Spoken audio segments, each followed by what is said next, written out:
Buenos días, queridas hermanas.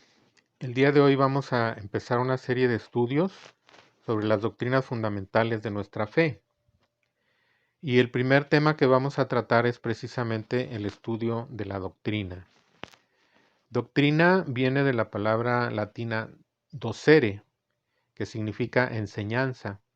De esta también derivan doctor, que es el que enseña, docto, que es el que ha aprendido porque ha recibido la enseñanza, e indocto, que es aquel que no ha aprendido o no ha recibido la enseñanza.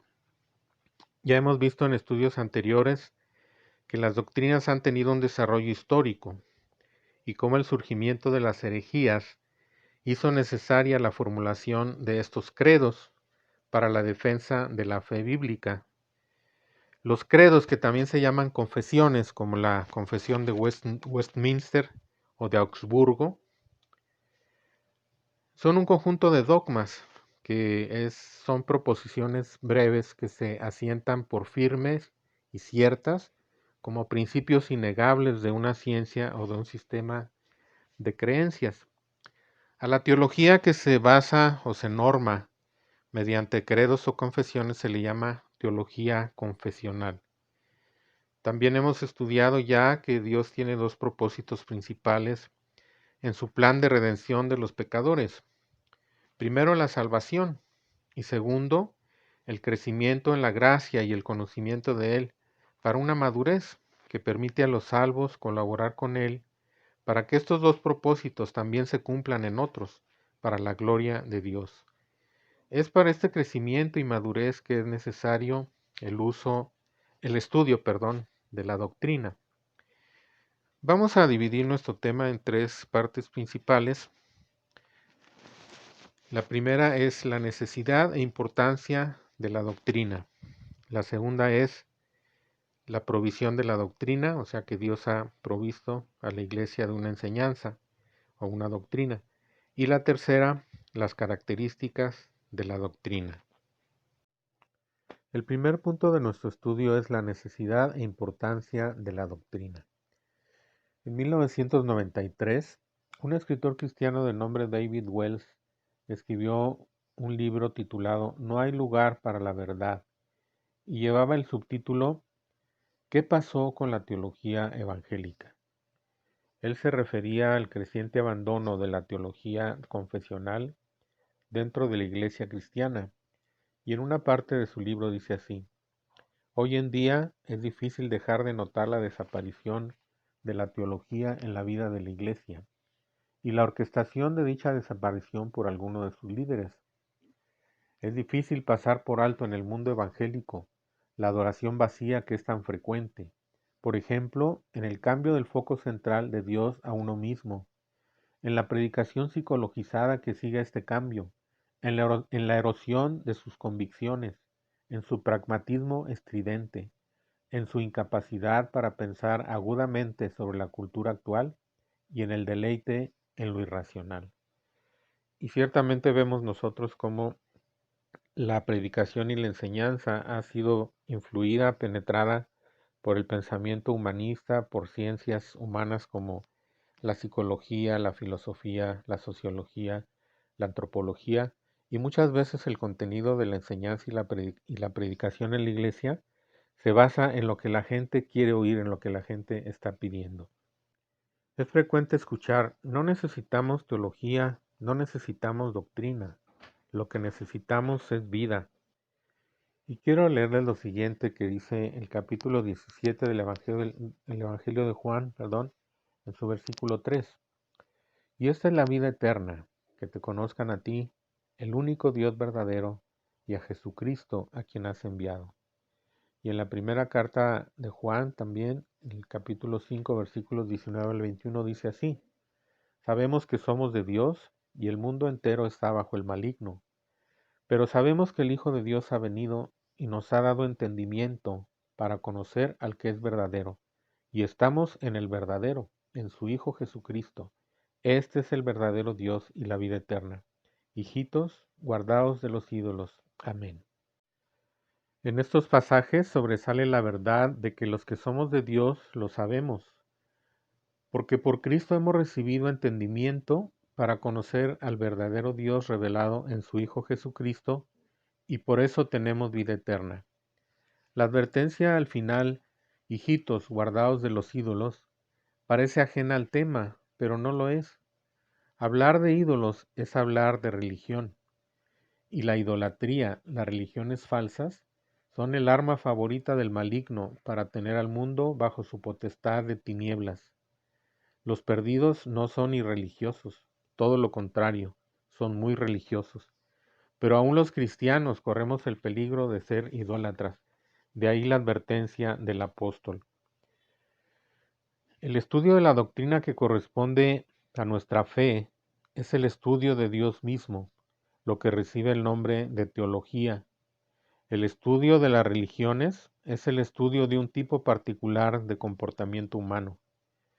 Nos damos cuenta de que hay todo tipo de religiones en el mundo, y cuando las personas están involucradas en la religión, están involucradas en ciertos actos característicos como la oración y la adoración y los sacrificios y el canto y la devoción y ese tipo de cosas, todas pertenecientes a los ceremoniales de las religiones humanas. Estamos examinando en realidad cómo personas que tienen ciertas creencias sobre lo sobrenatural se comportan en su vida personal y de culto. Pero el estudio de la doctrina cristiana es una teología, es decir, un estudio de Dios mismo. Se trata de un sistema de creencias, una visión de la vida, del mundo y de toda la existencia presente y futura con Dios en el centro. Nuestra cultura tiene ciertos dichos comunes. Escuchamos, por ejemplo, no importa lo que creas, mientras seas sincero. Y esa frase comunica la idea de que lo que a Dios realmente le preocupa acerca de nosotros es que seamos religiosos. No importa cuál religión, siempre y cuando seamos sinceramente religiosos. Pero esto realmente choca con la fe cristiana. La Biblia reconoce que el hombre es incurablemente religioso. Vemos por todos lados muchas manifestaciones diversas de la vida religiosa. Un ejemplo claro lo tenemos cuando el pueblo de Israel hizo y adoró un becerro de oro, como se registra en Éxodo 32. Ellos habían sido liberados de la esclavitud en Egipto por el poder de Dios, manifestado en prodigios portentosos. Pero Egipto era una nación idólatra, con muchos dioses representados en imágenes, y no era la única nación idólatra. Todas las naciones y pueblos lo eran, pueblos muy religiosos e idólatras. Sin embargo, Dios también les dio la ley, los 10 mandamientos, y por medio de esto revelación sobre su naturaleza y carácter que eran únicos y diferentes a los dioses falsos. Y así también debía ser su pueblo, diferente a los demás pueblos, como su propio Dios era diferente de todos los dioses de las naciones. Leemos esto en pasajes como Éxodo 20, 2 al 6 y Deuteronomio 4, versículo 12. Dice ahí en Éxodo 20, Yo soy Jehová tu Dios que te saqué de la tierra de Egipto, de casa de servidumbre. No tendrás dioses ajenos delante de mí. No te harás imagen ni ninguna semejanza que esté arriba en el cielo, ni abajo en la tierra, ni en las aguas debajo de la tierra. No te inclinarás a ellas ni las honrarás, porque yo soy Jehová tu Dios, fuerte, celoso, que visito la maldad de los padres sobre los hijos hasta la tercera y cuarta generación de los que me aborrecen, y hago misericordia a millares, a los que me aman y guardan mis mandamientos. Y en Deuteronomio 4:12 dice, y habló Jehová con vosotros de en medio del fuego, oísteis la voz de sus palabras, mas a excepción de oír la voz, ninguna figura visteis. Hay mucha revelación aquí y en el resto de la ley sobre el carácter de Dios. Es un Dios único, es un Dios no creado, es un Dios que es espíritu, es un Dios redentor, es un Dios fuerte, es un Dios santo, es un Dios celoso, es un Dios misericordioso. En Éxodo 32, 17 y 18 leemos: Cuando oyó Josué el clamor del pueblo que gritaba, dijo a Moisés: Alarido de pelea hay en el campamento. Y él respondió: No es voz de alaridos de fuertes, ni voz de alaridos de débiles, voz de cantar oigo yo. Cuando Moisés y Josué bajaban del monte, se dieron cuenta que se acercaban a una fiesta religiosa donde el pueblo se regocijaba y cantaba con todas sus fuerzas. Fue una celebración que se centraba en un becerro de oro que le pidieron que les hiciera el primer sumo sacerdote ordenado por Dios mismo, para tener un Dios como todos los demás pueblos, un Dios que fuera tangible, un Dios que pudieran ver, un Dios que fuera contemporáneo, un Dios que fuera relevante, un Dios con el que pudieran emocionarse. Dios sabía lo que estaba pasando en el campamento y se lo había dicho a Moisés. Entonces Jehová dijo a Moisés: Anda, desciende, porque tu pueblo que sacaste de la tierra de Egipto se ha corrompido. Pronto se han apartado del camino que yo les mandé. Se han hecho un becerro de fundición y lo han adorado, y le han ofrecido sacrificios, y han dicho: Israel, estos son tus dioses que te sacaron de la tierra de Egipto. El pueblo celebraba su religión, pero era una religión que estaba basada en una teología de este mundo, una teología que distorsionaba y corrompía el propio carácter de Dios, una teología que se alejó de la adoración verdadera y digna de Dios a la adoración de cosas hechas por el hombre. Dios dijo a Moisés: ellos están adorando este becerro y están diciendo que este es el Dios que los sacó de la tierra de Egipto, como si ese becerro hecho por sus propias manos pudiera liberarlos de cualquier cosa. Ellos oraron a ese becerro, le ofrecieron adoración y sacrificios al becerro, y el becerro era sordo, era mudo, no podía ver nada, no podía hacer nada, y no era omnipotente, sino impotente, pero fue un sustituto del Dios vivo. Ellos estaban haciendo lo que el apóstol Pablo en el capítulo 1 de Romanos dice: cambiaron la verdad de Dios por la mentira y honraron a las criaturas antes que al Creador.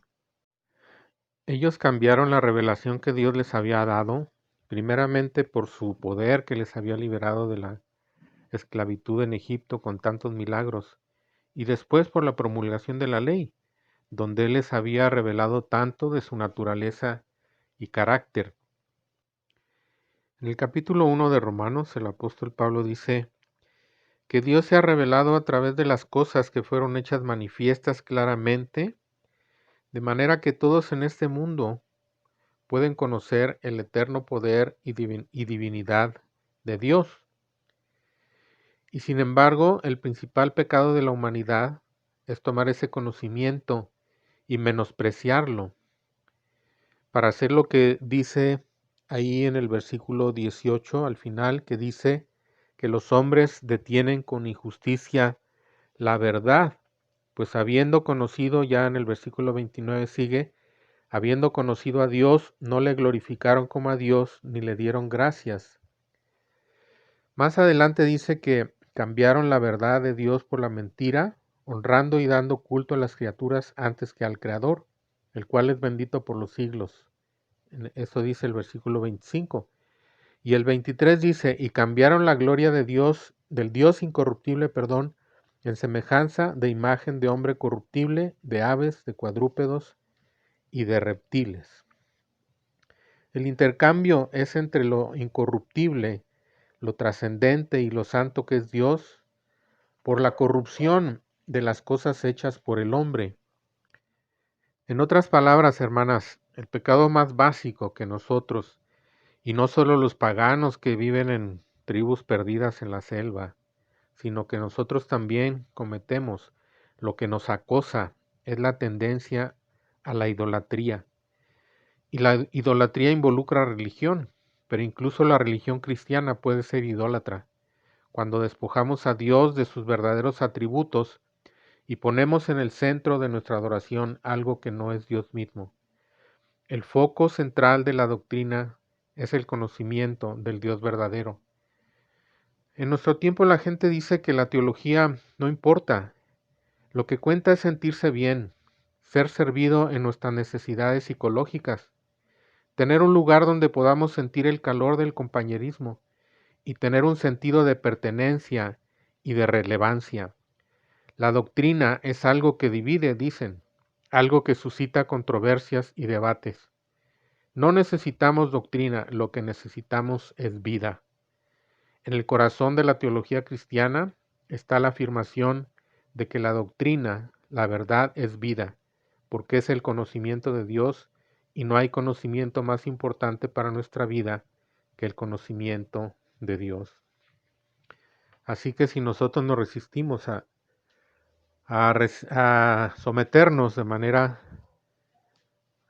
sistemática, de manera constante a la enseñanza, también estamos diciendo que queremos un Dios conforme a nuestras propias ideas, conforme a nuestros propios deseos, un Dios que puede ser equivalente a los ídolos que son obra de nuestras manos. Y eso es idolatría. Creo que ahora está mucho más claro por qué el apóstol Juan termina su primera carta con esa advertencia: hijitos, guardaos de los ídolos. Hermanas, creo que podemos tener nuestros propios becerros de oro, y creo que los tenemos. Y quiero terminar leyendo el pasaje con el que el mismo apóstol Juan empieza su carta, que al mismo tiempo que nos va a reafirmar en la verdad de esta primera parte de nuestro estudio, que la doctrina es vida, también nos introduce a la segunda parte, que es cómo Dios ha hecho provisión de esta enseñanza para nosotros. Y se lee ahí en el primer capítulo, los primeros versículos, dice así: lo que era desde el principio, lo que hemos oído, lo que hemos visto con nuestros ojos, lo que hemos contemplado y palparon nuestras manos tocante al verbo de vida, porque la vida fue manifestada, y la hemos visto y testificamos, y os anunciamos la vida eterna, la cual estaba con el Padre y se nos manifestó. Lo que hemos visto y oído, eso os anunciamos, para que también vosotros tengáis comunión con nosotros, y nuestra comunión verdaderamente es con el Padre y con su Hijo Jesucristo. Estas cosas os escribimos, para que vuestro gozo sea cumplido. Dios les bendiga, hermanas.